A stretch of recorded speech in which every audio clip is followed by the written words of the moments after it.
Исәнмесез, эфирда яңалыклар чыгарылышы, студияда Лилия Гатин, алга таба койбір темалар турында кыскача. Тәртип һәм чисталык өчен көрәшүгә бары тик өлкән яшьтәгеләр генә бара, чалда җыештыручылар дефициты күзәтелә. Солдатка икмәк, территориаль иҗтимагый үзидарә рәисләре хәрбиләр өчен сухари әзерләргә өйрәнәләр. Тәртип һәм чисталык өчен көрәшүгә бары тик өлкән яшьтәгеләр генә бара, чалда җыештыручылар дефициты күзәтелә. Белгечләр кирәк, подъезд идәннәре юк, чистарту эшләре бик азларны җәлеп итә. Шәһәрдә кадрлар мәсьәләсен ничек хәл итүе турында алдагы минутларда сөйләрбез. Екатерина Килимник 15 ел ишегалды җыештыручысы булып эшләй, шул ук вакытта ул бу һөнәргә бөтенләй очраклы рәвештә эләгә. Торак коммуналь хезмәтләр өчен бурычлары җыела, аның күләме аз булса да түләргә кирәк иде дип көлә коммуналь хезмәткәр. У меня уже это 15 лет назад была задолженность, 9 тысяч что ли в то время. Я что-то их так быстро рассчиталась, и потом на природе работать, думаю, и так я осталась. Мне и нравится то, что постоянно вот как бы сама собой. Тишина, работаешь и все. Саухавада эшләү Людмила Гыймадзинованы да җәлеп итә. Ул Вилю идарәче компаниясында 15 ел дәвамында ишегалды җыештыручысы булып эшли. Это очень зима, конечно, снежная была. Но справлялись с улыбками, с радостью. Все равно идешь, работа, есть работа. Как уж. Не скажешь, ведь не будем работать. Работать надо. Аларның эшен шәһәрнең иске өлешендәге 4-нче комплекста яшәүчеләр дә күрә. Даже во время снегопада в этом году наша территория была самая идеальная в городе. Девочки работали даже с членами своей семьи. Приходили, чистили тротуары. Большая благодарность и наше просто почтение. Стабильный коллектив. Они работают уже, наверное, более 10 лет. А у нас всегда чисто. Даже вот такой асфальт, когда практически заваливал снегом. Каждый день, как только завалило, смотришь, дворники работают. Работают они с утра до вечера. И просто удивляюсь. К тому же вот к дворникам уж привыкаешь, потому что одни и те же дворники работают. Хаманда шулар, чөнки алар җитми, ишегалды җыештыручыларына yüklәнеш зур. Мәсәлән, Вилю идарәче компаниясында гына аларның саны 39 булырга тиеш. Хәзерге вакытта 27 белгеч эшли, 2 хезмәткәр декретта. У нас, получается, не хватает 12 человек. Это на всю компанию. Поэтому девочкам приходится, они хоть скромничают, но приходится по 2, по 3 дома закрывать. Потому что на эту работу никто не идет. Теләге булган һәркем чисталыкны саклаучы булырга мөмкин, ләкин һөнәр кызыклы түгел дип билгеләп үтә коммуналь хезмәткәрләр. Кадрлар мәсьәләсен бурычлы кешеләр ярдәмендә дә хәл итәргә тырышалар. Аларга вакытлыча җыештыручы булып эшләргә тәкъдим итәләр. Лилия Гатина, Эльмира Гайнадинова, Кирилл Хабзей, яңалыклар. Шолда чокырларны ремонтлау дәвам итә. Бу хакта башкарма комитет җитәкчесенең беренче урынбасары Илья Зуев хәбәр итте. Хәзерге вакытта 1060 квадрат метр юл төзекләндерелгән. Бу юнәлештә эш көчәйтелгән дип планлаштырыла. Работу эту будем усиливать, наращивать темп, потому что погодные условия, переход постоянный через 0 на минус, он дает о себе знать, есть разрушение покрытия. Солдатка икмәк, территориаль иҗтимагый үзидарә рәисләре хәрбиләр өчен сухари әзерләргә өйрәнәләр. Мастер-класслар Үзәк районның территориаль иҗтимагый үзидарәләр ассоциациясенең волонтерлар үзәгендә уза. Киләчәктә катнашучылар алган белемнәрне һәм күнекмәләре белән үз комплексларында яшәүчеләр белән урташлашачаклар.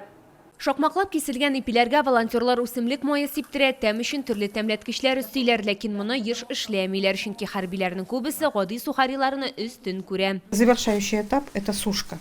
Сушку мы проводим в сушильном аппарате. Также можно ее делать и дома в духовом шкафу. Сушку мы проводим на минимальном градусе для того, чтобы сохранились все-таки витаминчики. Икмәк кисәкләре 40 минутта сухарига әйләнә, әмма волонтерлар аларны 1 сәгать буе тота. Шулай итеп, алар яхшырак кибәчәк, димәк, транспортта бозылмаячак. Үзәк районның территориаль үзидарә рәисләре хәрбиләр өчен сухариклар ясауны узган ел ахырыннан башлады. Интересно, да. И если это будет, скажем, или это полезно нашим солдатикам, то это еще вдвойне приятнее. Во время резания хлеба мы разговариваем, мы делимся энергией и посылаем самые лучшие пожелания нашим солдатам. Очень ценят, хвалят, кстати, говорят, как орешки их грызем. Әзер сухарины шулпага салырга, шулай ук чәй белән ашарга булам. Бу изге эшкә битараф булмаган чаллылар да кушыла. Аллаһы Тәгалә кушкан бит ярдәм итәргә бер-беребезгә инде. Ул инде Коръәндә дә язылган, безнең пророк Мөхәммәд галәйһиссәламның ниләрендә, хадисларында да бар. Ул һәр кешенең йөрәгендә булырга тиеш. Менә шул ярдәм итү бер-беребезгә. Ул инде безнең канга сеңгән, инде татар кешеләренә канга сеңгән. Без электән үк халык шундый үзебезнең чын күңелдән кеше кабул итәбез, үзебезнең стәлләргә кабул итәбез. Ярдәмле булып булсаң инде үзеңә рәхәт.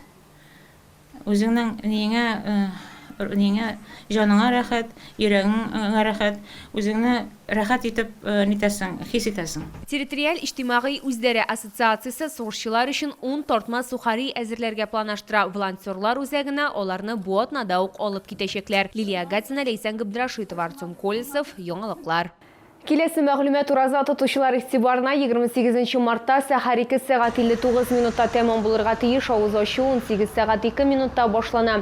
Ураза тотуның төп шартларының берсе ниятләү. Ниятсез тотылган ураза кабул булмый. Моның өчен иң яхшы вакыт сәхәр ашаганнан соң. Ураза тотучы телен ялганнан, гайбәттән, әдәпсез һәм ямьсез сүзләрдән сакларга тиеш. Вакытын күбрәк Коръән укуга, тәүбә итүгә, дуга укуга багышласа файдалы. Тоткан уразаларыбыз кабул булсын.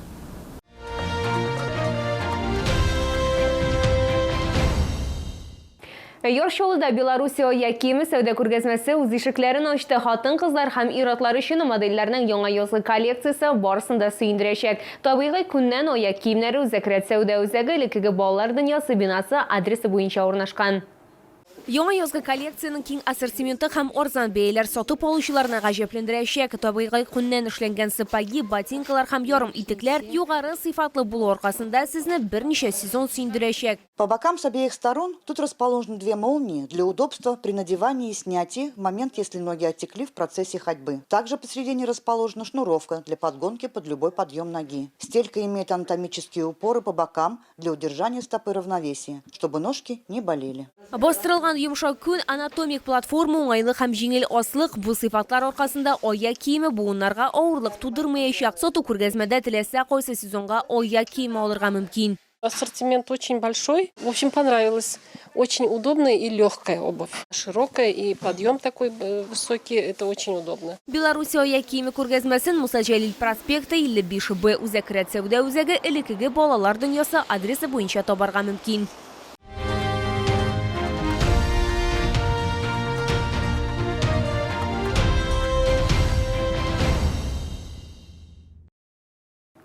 Бу сезгә җиткерәсе соңгы мәгълүматыбыз иде. Мин Лилия Гатина, сезнең белән сау булашам, исән мин булагыз.